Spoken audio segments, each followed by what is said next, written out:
uwepo wa viongozi wote wa serikali na wageni walikwa. Asalamu alaikum.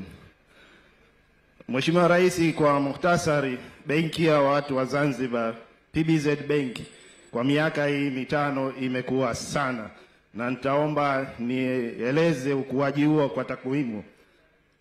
Kwa upande wa faida kabla ya kodi, yani profit before tax, mwaka 2020 tulikuwa bilioni 18.3, lakini tumekuwa mpaka bilioni 92 mwaka 2024.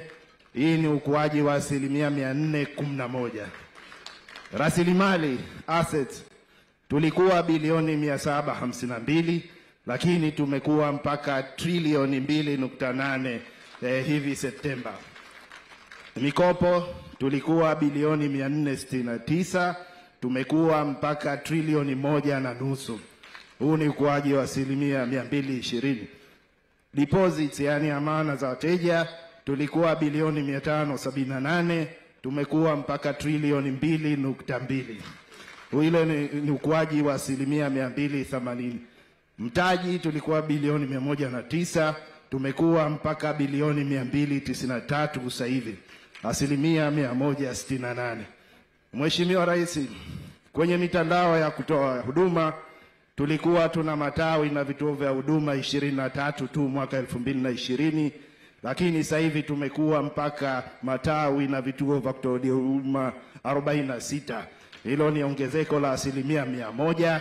Pia tumeboresha huduma zetu, mfano za ATM. Tulikuwa tuna ATM 31 tu, sasa hivi tuna ATM zaidi ya 50 na tuna mawakala zaidi ya 2000. Pia tumeweza kuongeza ajira kutoka wafanyakazi 400 mpaka karibia 600 hivi punde.